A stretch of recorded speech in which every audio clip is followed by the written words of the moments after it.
I learn a lot about life from the eulogies I write.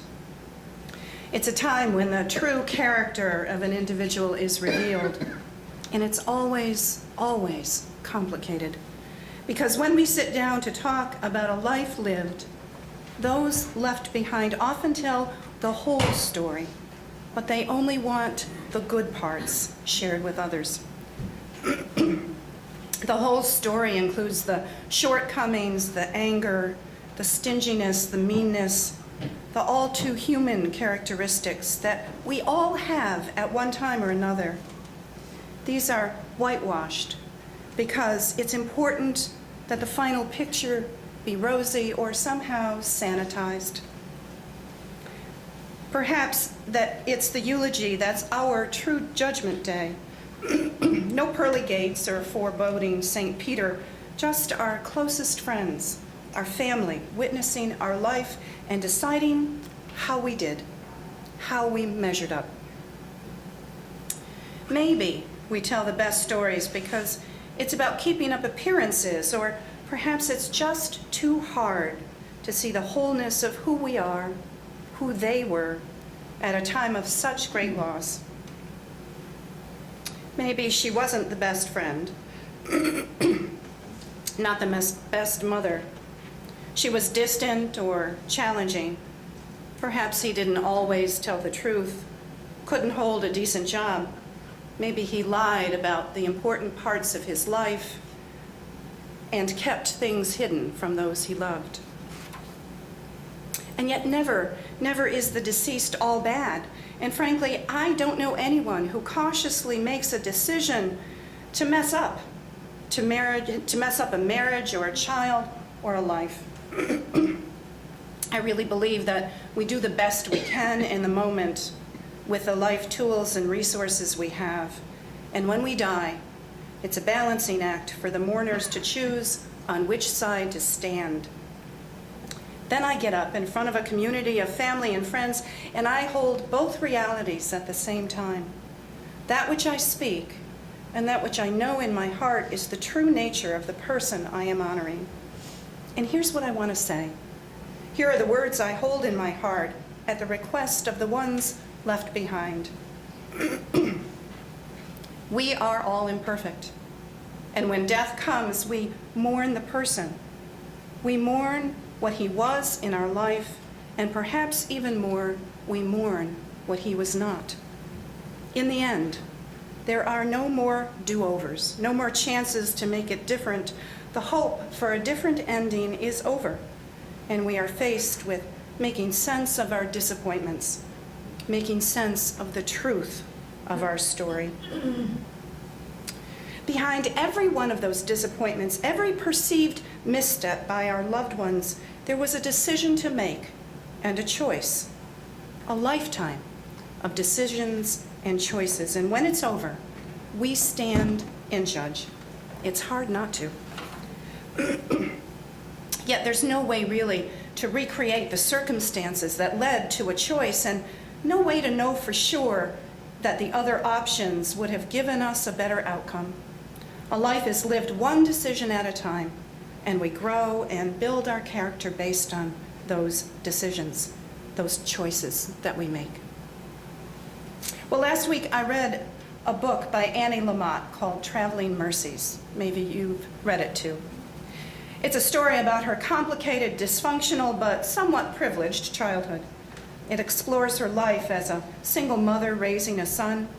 It surveys all the men who had broken her heart, and it talks about her understanding of her own God's love and mercy.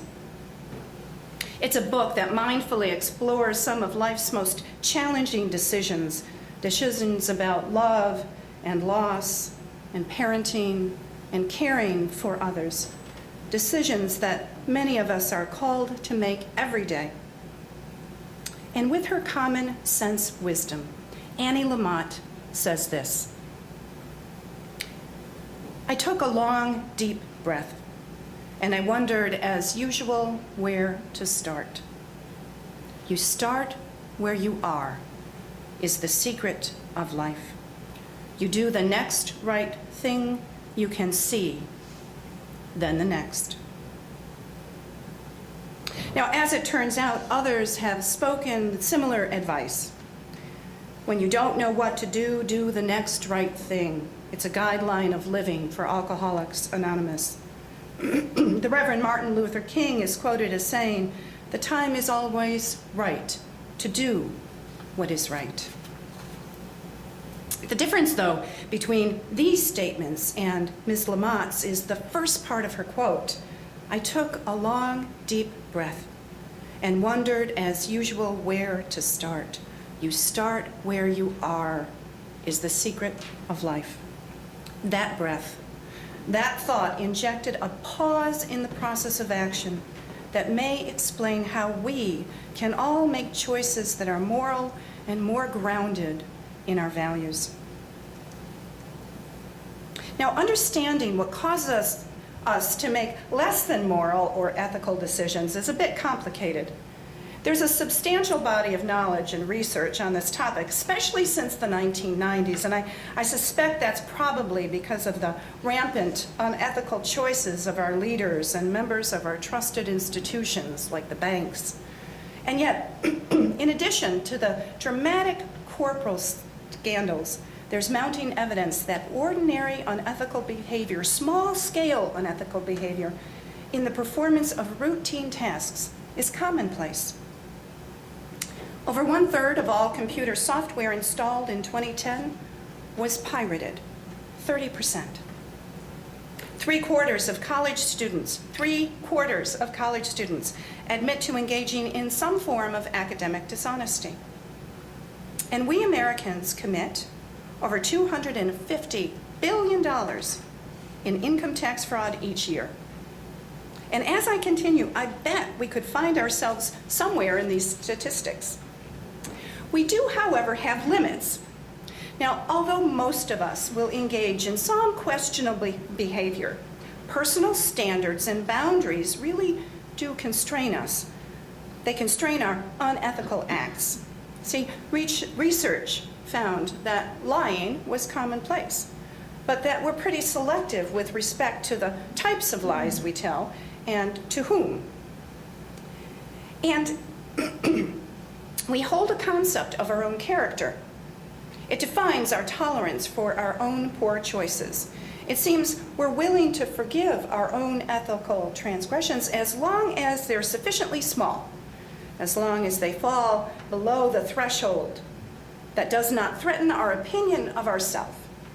Interesting, isn't it, that we often don't forgive others their small transgressions, but we are willing to forgive ourselves. There's another pitfall, a moral choice, and it's the experience of something called ethical fading. It's a phenomenon in which we allow the ethical aspects of a decision to sort of fade in the background. In this case, we cease to perceive them as anything significant. We may use rationalization to shield ourselves from our own violations, and we justify our unethical behavior. It's just a white lie, right? No harm. It's not like I killed someone.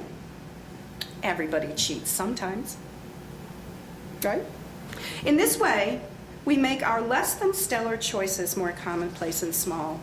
We diffuse responsibility and disregard the actions and the effects it may have on other people. And it's easy to see how we fool ourselves. And I'm not saying, standing up here, pointing a finger and saying we're all bad, because I'm on this list too. The saving grace of these challenging examples on how we fall short of our own values is that most of the time this all happens to us unconsciously. And whatever is unconscious can always be brought into the light.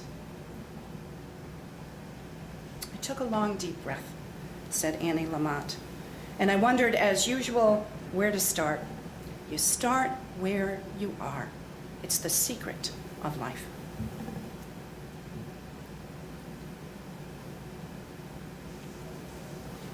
When my kid Mike was young, he studied Taekwondo. He was a dedicated student, and he became a black belt by the time he was 13 or 14. In this martial art, there were long forms of movement that were disciplined and measured. To me, it was like a beautiful dance, and Michael did this very well. He won medals in competition, and I loved watching him. What he did not do well was something called sparring. This is when you engage another practitioner, and essentially you fight. Now, born as a good yu-yu, this was a challenge for him. He knew all the moves and the techniques, but he could seldom get his balance. He appeared afraid. He afraid of the onslaught of the punches that were coming his way, and he often didn't win the battle. I didn't like watching this part all that much. Then something changed for Michael, profoundly changed for him, and it wasn't obvious what had changed, but somehow he gained his footing. His form returned, his action and his movements, they were precise, they were beautiful, and I remember asking my young teenager what had happened and how. He told me that he was scared. He kept imagining the whole spar and how he'd be hurt or how he'd fail. Or, he said, he'd remember all his past mistakes that he'd made in similar situation, and his regrets and lack of confidence would just kind of flood into his mind. He told me, Mom, the first and the hardest part of sparring is remembering to take a step back when the first punch is thrown. If I stay in the moment and I don't let my mind run away with me, if I do that, I know what to do next. Take a step back when the punch is thrown at you. This happens to all of us, right? When someone or something in life is throwing punches your way, it's so easy to react. We rush in and fumble through an onslaught of challenges. We fear what's coming. We think of all the mistakes we've made, and we doubt our own abilities. Our instinct is to jump in, to race, to respond to the danger, and think this causes us to make the best choices. But I don't think it does. I think it causes us to make poor choices. Choices that are less rooted in our values. And yet, that one step back, that deep breath, would allow us to examine the situation, to evaluate the threat, and decide the next right thing to do. Without that step back, there is no next right thing to do. It takes presence, and it takes strong will to directly face what scares us, and it requires discipline to take a step back. I think that's what Annie Lamott meant when she said, start where you are. Because we can only know where we are if we take that long, deep breath, if we step back and look directly at what scares us. It takes practice, and that practice has a name. It's called mindfulness. It's a state of being attentive to what is taking place in the moment. It's attention paid to our lives that is open and receptive, even when it scares us. It is self-awareness of one's own thoughts, and at the same time being aware of what's happening around us. And mindful individuals have a unique skill. They're able to maintain enough distance from their own thoughts to view them impartially. They're not thinking of how scared they are or how they might fail or what next action they should take. They're able to take the necessary step back, and from a place of equanimity, they choose their course of action. In this way, I think, we become more conscious of the potential impact our choices have on ourselves and on others in the world. We offer mindfulness meditation classes at First U.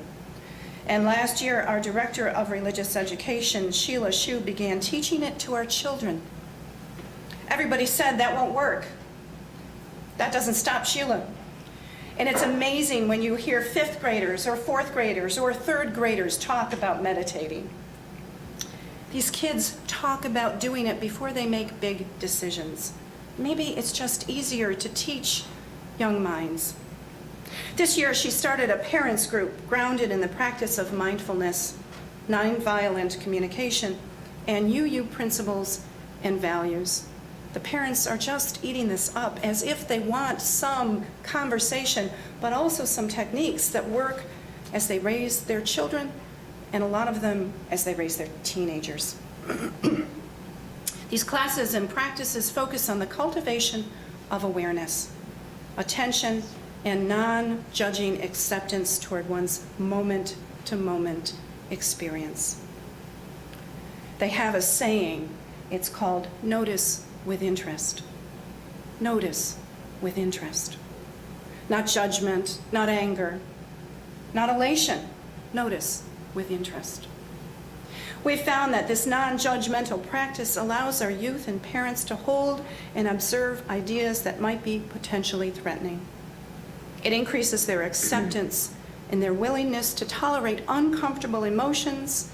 It encourages a consideration of all the relevant information before decisions are made. Consequently, it's proven that mindful individuals often feel less compelled to ignore, explain away, or rationalize ideas that might be potentially threatening. They see more clearly how they should live based on their values because they have taken that long, deep breath.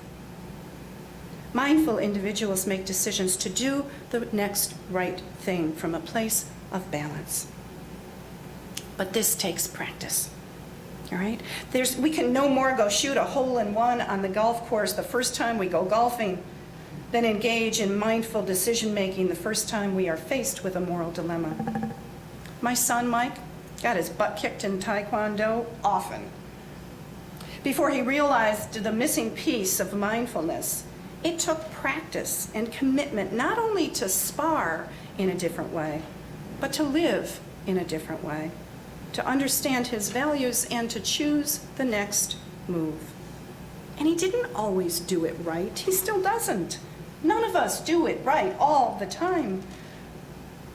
But this is a chance to decide to do it differently. The ethical dilemmas that members bring to me in pastoral care that are the most challenging are the ones that threaten their well-being or that of someone else that they love dearly. It may be an illness or a pending death, the breakup of a relationship, child custody battle, pending financial ruin. And the question is always, what should I do, Tina? And we all know I can't answer that, right? But if together we are clear and we brush away all the what ifs, the niggling fears, the self-doubt, if we worship together and allow each other to explore our values here and in groups like Soul Matters with mindfulness and self-acceptance, if we practice that together in the rich faith tradition of principles that we have, perhaps we can indeed live better lives. This brings me back to eulogies. Here's one of my favorites. It's an excerpt from a long-time member of the Rochester Church, Barbara. She got it right. She was a beautiful example to all of us and left a legacy for her family. It was a legacy of a life well lived. Barb struggled with her life for a large part of it. In the last 12 years, she endured several operations from sarcoma. It's a cancer that is not treatable with chemo or radiation. And when she stopped choosing surgery, she knew she would die. Yet she approached each operation with amazing calm and measured thought. What will this mean to my family? How will I fare after this one? Is this operation worth it? And if she was scared, and I'm sure she was, it didn't stay long. Her days were filled with bird watching and nature and loved ones. She chose the surgeries until last spring, when it just got harder and harder, and when it was almost impossible to bounce back. And she told her children in the end, "Don't ever say I lost a battle to cancer. It wasn't a battle. It was just my life." She lived a life that was full and rich. Perhaps it was her struggles that made her strong. Her spiritual beliefs gave her sustenance, and while she was realistic about cancer and about dying, she lived each day to the fullest. When I asked her children about legacy, "What did your mom leave you?" they said this. "She taught us acceptance of whatever comes in the moment and non-judgment. She taught us to be generous with our love and our gifts. She taught us to live in nature, the forest, the ocean, and to love art and the theater. And above all, love deeply ourselves and our families and embrace whatever life sends your way." That was a good eulogy. It was a good life. So today, friends, Barb is our example. Her legacy shows us what is possible from a mindful life lived by the values of our faith. She took many deep breaths. She faced her fears and made choices and embraced her loved ones and her life. As we close today, may we learn to live by her example. May we find our own deep breath in the face of danger. May we step back and examine the situation, and with all that, may we do the next right thing and the next. May it be so, and amen.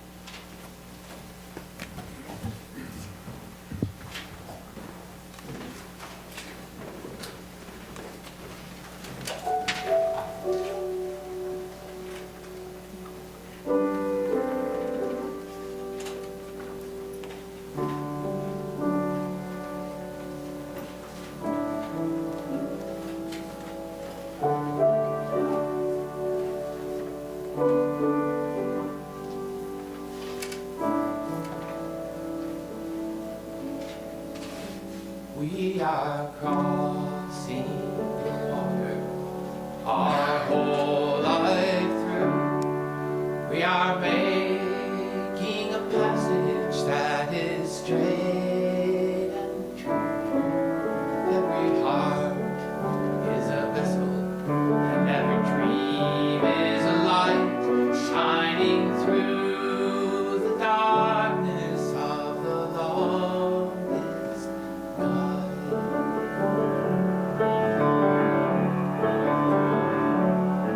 There is no shallow water, not one love to keep us safely from the dangers and the devils of the deep. Yet with every breath within us, we search forevermore to find some peaceful harbor on that far-off shore.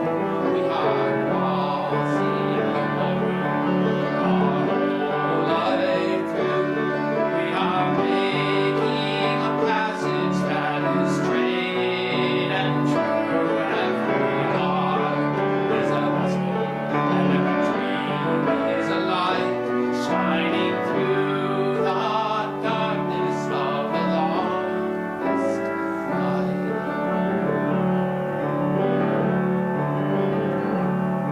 For some it is a glory, for some it is a gain, for some it is a story filled with emptiness and pain. But with rising winds and chorus, we search for steady ground. There is only that before us, there can be no turning around. And our crossing our whole life through, we are making a passage that is straight and true. Every heart is a vessel, and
Push your hymnals down and find someone's hand to take.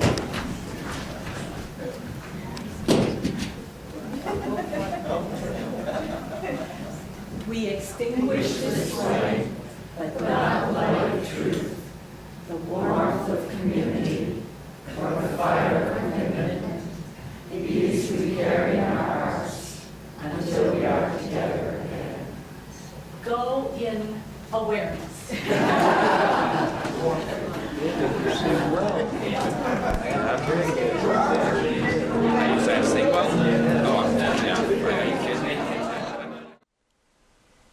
Join us for worship every Sunday at 10 a.m. at the Unitarian Universalist Church of Canandaigua, a welcoming congregation. We are located at 3024 Cooley Road, 4 miles west of South Main Street, Canandaigua, just north of the intersection with Routes 5 and 20. Look for the blue signs just before the turn. Your comments about this program or questions about the church are welcome at 585-396-1370 or at our website, www.canandaiguauu.org. Producer and editor, Daniel Brigham.